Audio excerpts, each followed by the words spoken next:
Hey, good morning and welcome to the Carroll Cox Show right here on talk808.com. Remember, if you have any information or want to join Carroll Cox on the Carroll Cox Show right here at talk808.com, send us an email at carroll@carrollcox.com or text us and just let us know what you got, what you have, and keep it clean. And we're always trying to make it good for the other fellow. The Red Hill fuel facility, the tank facility, and you know I've been quite talkative about that and extensive in my coverage with documents that we recovered from the Department of Health, and I tell you, the State Department of Health, and I'm going to tell you this and tell you in the most open and factual basis as I can. The State Health Department is covering up for the Department of Navy and the United States government. It is covering up. It is foot dragging purposely. I'll give you some background on what is happening. The Red Hill fuel facility sits atop, basically will influence two aquifers.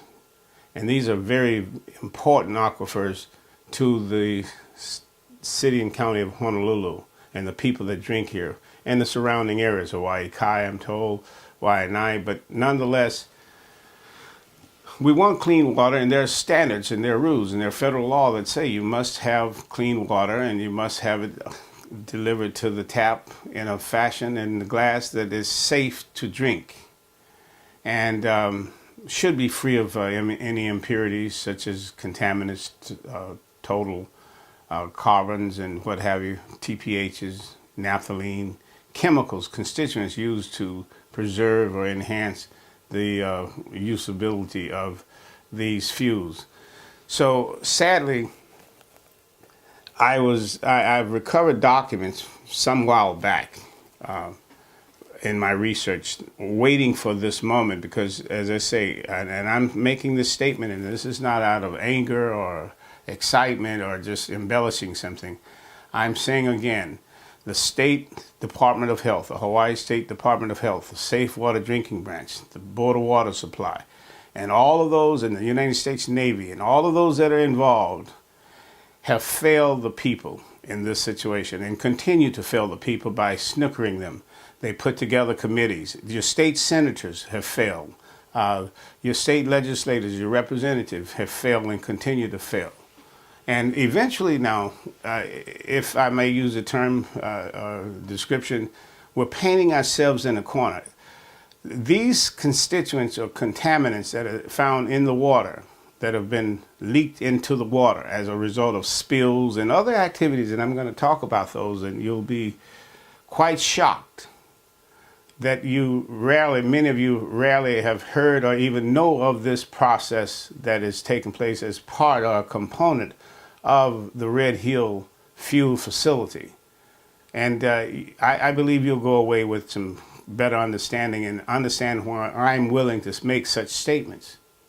And the tolerance on the part of the State Health Department to not receive required, mandated reports that is supposed to be supplied by the state, by the Department of Navy, and they didn't. And so been quite docile in the approach with the state and this relationship with the Navy. And so it's a charade. Imagine they have now, the public is involved in going to meetings, sitting in public hearings, and all of that to discuss the replacement of tanks. And we'll describe those tanks, huge tanks. 12 million gallons of fuel oil can be stored in each tank or more. Now, and there's about 20, but the letter I'm going to read you talks about 16 at the time. But you would think by now there would be no debate. We need security. We need fuel for our military jets. We need fuel to operate. We need it. I'm not knocking that. This country is built on strength. Strength comes from all components that we rely on. And so I'm not saying that we don't need it. I'm not saying we should get rid of it. But what I am saying is that leave the real decisions to the experts. But the experts must be honest about their activities and their doings and their impacts. But it's a shame to watch and hear and pick up the paper and watch TV that yet there's another meeting where the citizens are asked to give their comments on putting new tanks and comments of that nature. What do they know about building tanks? What are they drawing from as an engineer? Why not just do what is best for the environment and for the people and install the right tanks if they're not capable of installing the right tanks or what have you, or the technologies that are not there? Reduce that risk by removing the tanks. But why would we engage in inviting the public to become tank experts, so to speak? So it's a shameful process, and it is pulling the wool over the eyes of the public, while eventually the day of dead reckoning is coming. And that is, the water is being polluted, is polluted as we speak right now. And we have the documentation. And by the way, much of this documentation that we had was sitting in the office of the State Health Department, Rich Tanaba's office, as he described to me as I was responding to a request for records, public request for records officially. He informed me that he had forgotten that the records had come in and they were just sitting on the desk. Well, my question is then, what if you forgot they were available to you and you had received the reports from the Navy, the quarterly reports? Then how did you communicate this information and the safety levels of the drinking water to the Safe Drinking Water Branch? How did the Safe Drinking Water Branch determine that the water was safe to drink and the EAL's environmental action levels or the other concerns were met, if in fact you didn't have the reports to pass them on to the Safe Drinking Water Branch? And understand, the Safe Drinking Water Branch is a division or housed within the State Department of Health. The UST branch, the Solid and Hazardous Waste Branch, is housed under the State Health Department. And they supposedly regulate the Navy. But it is an open argument that the Navy declares that it is sovereign to Hawaii's laws, and so therefore the state has no jurisdiction. And it is also claimed that the state regulations does not apply to the Navy. We don't care. Drinking water that's not safe is unsafe drinking water, and we should not be drinking it. The Board of Water Supply should be more aggressive, and it has written letters inquiring, but peripherally. It should take legal action, we believe, to file an action. We know the constituents of concern, the TPHs and other benzenes and all have shown up and continue to show up. Naphthalene, methylnaphthalene, and all of those things are there and have been there and detected. I want to go back a while in time. And those of you out there viewing this on Olelo, thank you. And again, I'm doing this so that you will know a little bit more than what they are feeding you and denying you, the public, and failing to take certain actions to address the issues with this. How many of you out there have heard of the Red Hill Oily Waste Pit Work Plan? Now, they've gotten you to focus on it's a tank that's leaking. And the one that was stated in 2014, there was 27,000 gallons of fuel oil of some type. We're not going to go into the details because I don't trust anything they've told us yet, and I don't trust anything they intend to tell us in the future. They being the State Health Department, the Clean Water, Safe Drinking Water Branch, the EPA, the Board of Water Supply, or the United States Navy. It's one big lie. And we don't know what their intentions are, who they think they're serving to lie to us and then give us dirty water. But it's okay, I guess, when they go to meet their makers or go to heaven or wherever they arrive at, they will be held accountable, because right now the mechanisms are not in place to hold them accountable here. There's too much politics. The legislators are withholding information and not being aggressive and leading people into meetings to talk about replacing tanks, and most of the people wouldn't know how to install the swimming pool. So this is a memorandum that was sent to on January 19th, 1990, to the Chief Safe Drinking Water Branch. Now, that states, this is Manager Hazardous Evaluation and Emergency Responses here. Site characterization, Phase 1, Red Hill Oily Waste Disposal Site, Pearl Harbor. This is a site having nothing to do per se with the tanks themselves situated in the same area. This is an area removed from that, and we'll describe the distance. These are tanks that were put in place so when they had to clean the huge underground tanks, they needed to place the waste somewhere, and that somewhere would be in these tanks, or 80,000 gallon tanks. And that in turn, they would process that waste and get rid of it, we would think. But listen. Please find the attached one set of draft planning documents, work plan, sampling analysis plan, health and safety plan, and the community relations for the Red Hill Oily Waste Disposal Pit for your review and comment. We are particularly interested in the RCRA, UST Underground Storage Tank, SDWA, and the groundwater protection concerns. The attached form has been developed to simplify your review. Please provide your comments on the review form and return it to our office by 9 February 1990.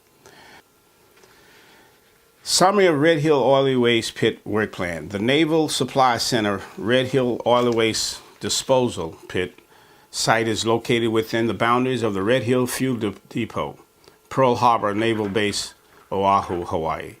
The site is located about 3,300 feet west of the Red Hill underground fuel storage tanks, about 700 feet southwest of the Red Hill freshwater pumping station, and about 50 feet east of South Halava Stream.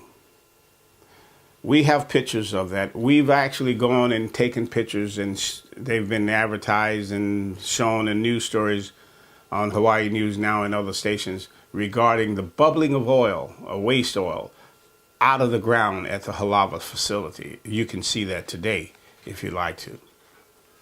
But we're going to, we're posting this letter up on carrollcox.com. We're also going to be posting pictures so that you can see for yourself and see the video of the tar and what have you. And they tried to explain it away in the review, or environmental impact review, was that the tar is present because some clandestine roofing company dumped buckets of tar in the ground and buried it.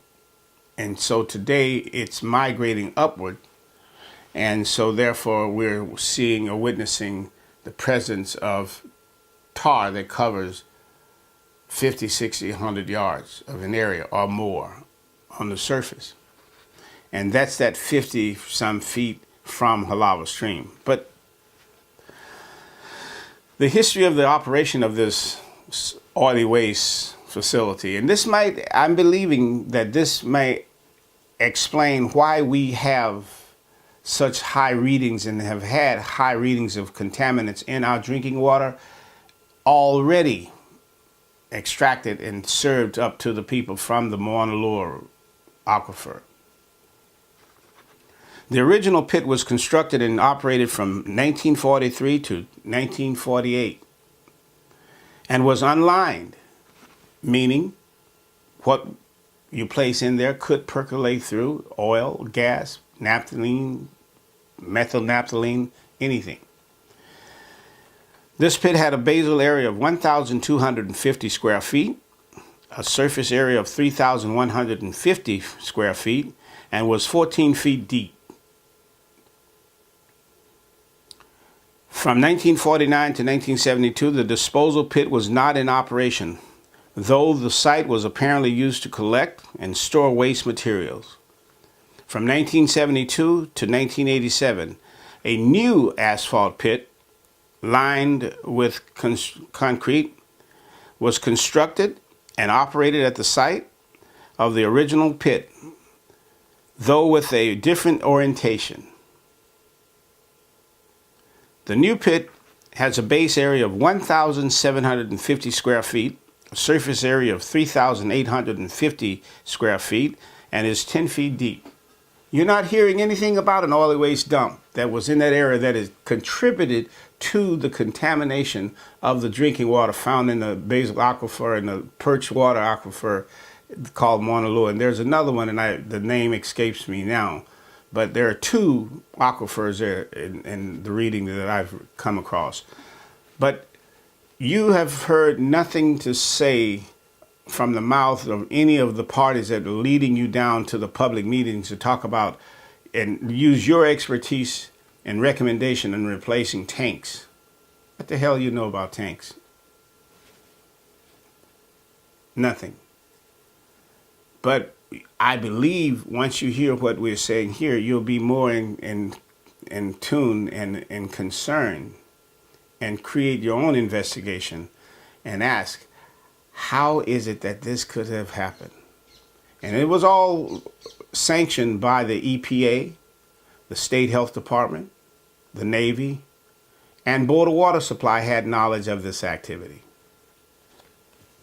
The two pits are utilized for treatment and disposal of oily waste. The pits receive oily waste and sludges that were generated from the cleaning of 23,000 barrel, 12.6 million gallon underground fuels tanks at the Red Hill Fuel Depot. These tanks were used primarily to store Navy special fuel oil, in addition to jet fuel JP5, aviation gasoline, and diesel fuel. From an underground pipe system, waste could be routed from the underground tanks into the old pit or into bypass piping, which discharged into South Halava Stream. Can you imagine? And we all wonder, why is Pearl Harbor so contaminated? Why is it so polluted? Why is it that they are putting signs, do not eat the fish? Why? Well, here's why. This document, once again, I want you to hear this, and I'm going to repeat it. From an underground pipe system associated with the tanks, the 12.6 million gallon tanks that are underground. From an underground pipe system, waste could be routed from the underground tanks into an old pit or into bypass piping, which discharge into South Halava Stream, which runs and empties into Pearl Harbor. Treatment at the disposal pits consisted of separation into water, oil, and sludge components. Water was evaporated and are delivered to South Halava Stream. Water was evaporated from oil and water don't mix, but you're always going to get a sheen, and the constituents found in the oil will also contaminate the water. So you weren't just dumping clean water that you separated. These waters had contaminants in them, and they were dumped where? Into South Halava Stream. On at least one occasion, sludge residues were burned with other miscellaneous materials, including tires and diesel fuel. Off-site surface soil contamination has occurred periodically. During the early 1980s, waste were dumped and pumped from the pit and dumped on the ground via hose. Again, off-site surface soil contamination has occurred periodically. During the early 1980s, wastes were pumped from the pit and dumped on the ground via a hose. You can't get any more archaic than that, folks. You can't be blinded by the light any longer. You attend these public meetings, you should be demanding, what are you going to do and what are you doing immediately to address the concerns of contamination that's already in the water? Forget the leaks that you say you're worried about in the future, that you barely disclosed in the past. Let's talk about the impact of the oily waste facility that I'm describing here. Again, go to carrollcox.com and you can print that document off and read it for yourself. Contaminants involved here. Off-site surface soil contamination occurred periodically. During early 1980s, wastes were pumped from the pit and dumped on the ground via hose. During the 1970s, sludges removed from the asphalt-lined pit were dumped on soils west of the pit. And that percolates down. And they found contaminants in the water. The perched water, the aquifer, through the monitor wells. So, this is going to get you.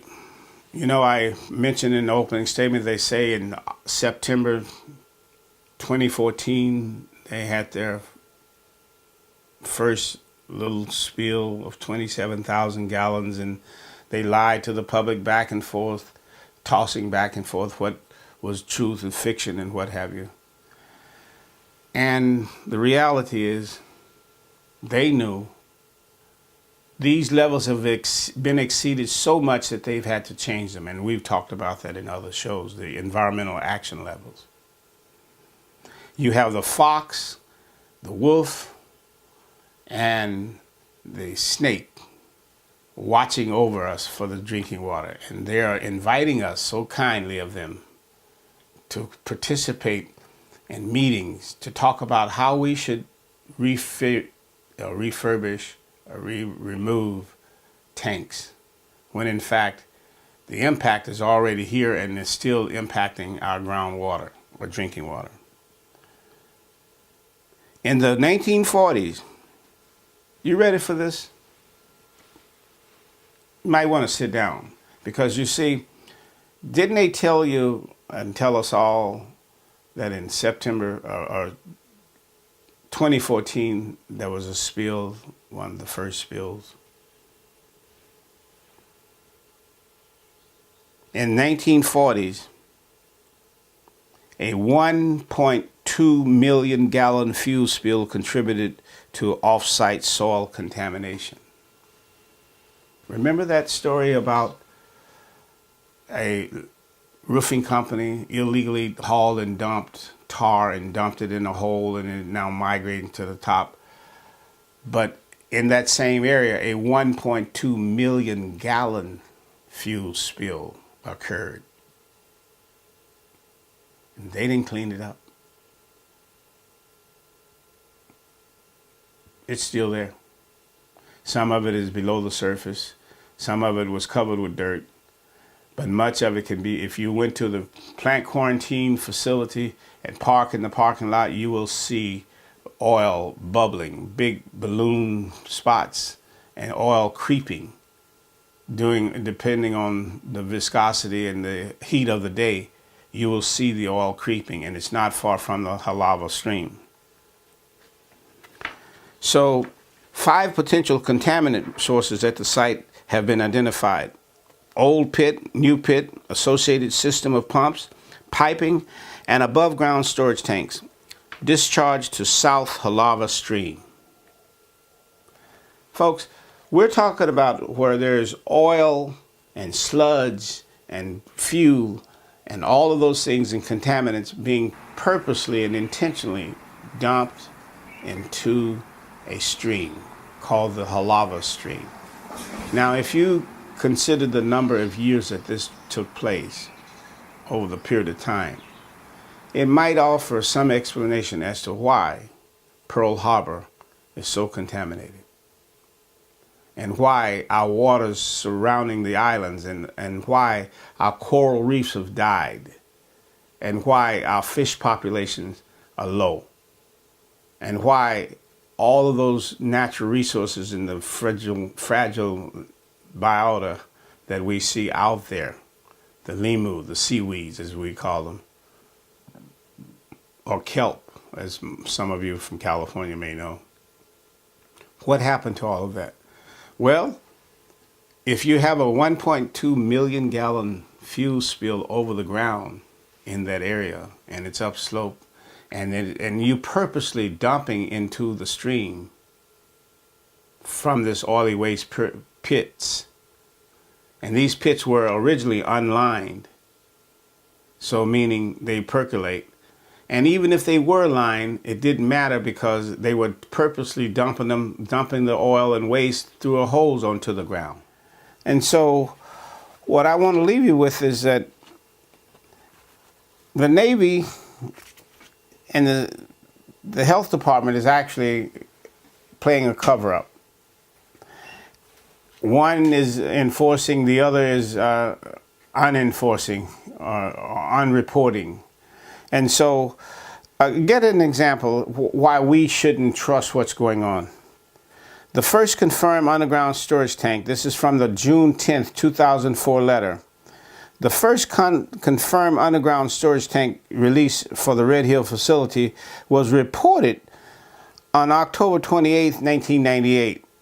Now, you heard me tell you that in 1940 they had a 1.2 million gallon leak of fuel, as found in this document that you can go to carrollcox.com, but also we've included it in the video.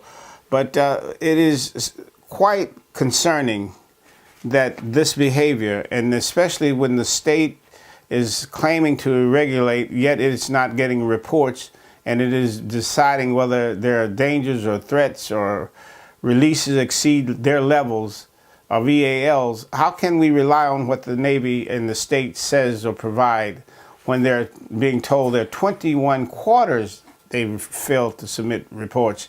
And then there are other issues associated with this and other acts of failure to report, coupled with the UST entity says that he forgot and they were just stored under his desk, these reports that he had received from the Navy. So is our water clean? Is this clean water or what? So thank you for joining me, and we'll talk to you later. This is the Carroll Cox Show. Go to carrollcox.com or give us a call at 782-6627 or email at carroll@carrollcox.com with your tips, concerns, or comments. Thank you.